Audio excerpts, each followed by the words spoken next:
नमस्कार, मी Yogita Pacharne. PDF channel मध्ये तुम्हा सर्वांचे मनापासून स्वागत. शेजारी राहणाऱ्या 2 लहान मुलींना खोलीतल्या पाणी भरण्याच्या बॅरलमध्ये भरून ठेवल्याचा भयानक प्रकार राजगुरुनगर शहरातील वाडा रस्त्यावर एका मोठ्या वर्दळीच्या वस्तीत गुरुवारी दिनांक 26 डिसेंबर रोजी उघडकीस आलाय. शेजारी असलेल्या एका बियर बार मधील 50 वर्षीय अजय दास नावाच्या वेटरने हे कृत्य केल्याचा पोलिसांचा अंदाज आहे. त्याने असे का केले याबाबत निश्चित माहिती नाहीये. मात्र घटना घडल्यानंतर अवघ्या काही तासात क्राईम ब्रांच आणि खेड पोलिसांनी त्याला पुणे येथील एका लॉज मधून ताब्यात घेतले असल्याची माहिती समजते. कार्तिकी सुनील मकवाने वय 9 वर्ष व दुर्वा सुनील मकवाने वय 8 वर्ष अशी मयत मुलींची नावे आहेत. 9 आणि 8 वर्षांच्या या मुली ज्या ठिकाणी राहिल्या आहेत त्यालगत असलेल्या एका बियर बार मध्ये काम करत असलेल्या परप्रांतीय मुलांच्या काही अंतरावर असलेल्या खोलीत पोलिसांना मुलींचे मृतदेह मिळून आले असल्याची बोलले जाते.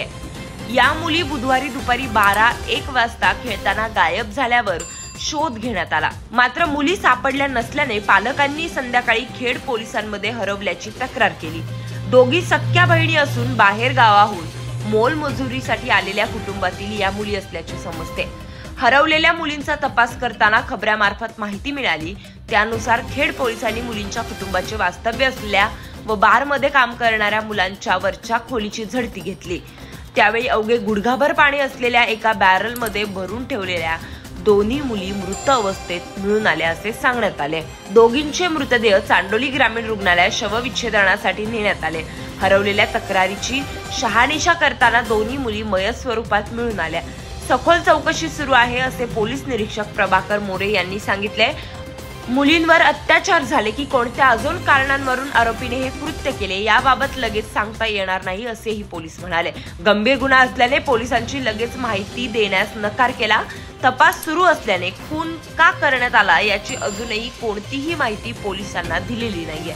मात्र काही तासातच पुणे क्राईम ब्रांच व खेड पोलिसांकडून गुन्ह्याचा छडा लावण्यात आला आहे.